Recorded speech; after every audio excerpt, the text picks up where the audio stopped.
തരം അരവിന്ദ മിഴിമാരേ കിരമിന്നു കേൾക്കാമേ. രാഘവോ,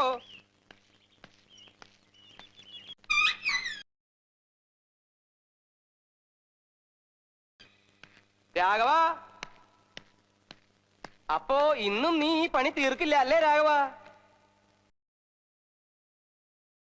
ഇവിടെ എന്താ വല്ല കല്യാണോ മറ്റോ നടക്കാൻ പോവാണോ ഇത്രയ്ക്ക് അങ്ങോട്ട് വിസ്തരിക്കാൻ? ഈ ഭിത്തിയിലൊക്കെ ആ കുമ്മായിട്ട് 4 വലി വലിച്ചേക്ക. പിന്നെ ഈ തടി സാമാനങ്ങള് അത് ഓടിച്ചൊന്നും മിനുക്കിയേക്ക.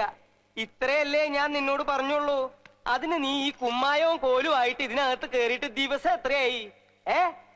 ഈ നാട്ടില് വെള്ളപൂശുകാര് വേറെ ഇല്ലാഞ്ഞിട്ടല്ല.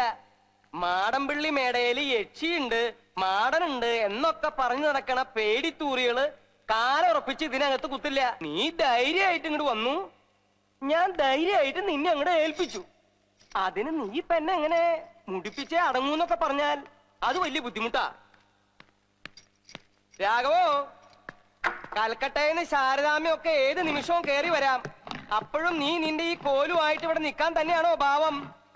ഒരു കാര്യം ഞാൻ പറഞ്ഞേക്കാം, ഇന്ന് തീർന്നേടത്തോളം പണി തീർന്നാ മതി. നിർത്തിയേക്ക. ഇനി നീ ഇതും പറഞ്ഞ് ഇതിനകത്ത് ചുറ്റിത്തിരിയണ്ട. ഞാൻ കൂലി തരില്ല. രാഘവോ, ഞാൻ ഈ പറയണതൊന്നും നീ കേൾക്കണില്ലേ?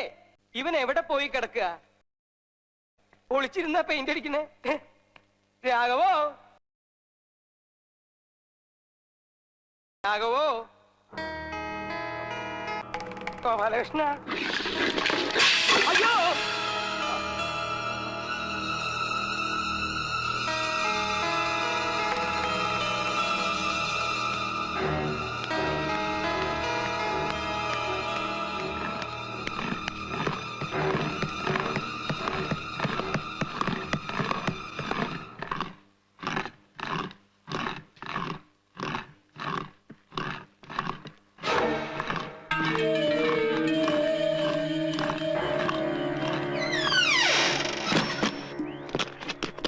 കൊടയോ?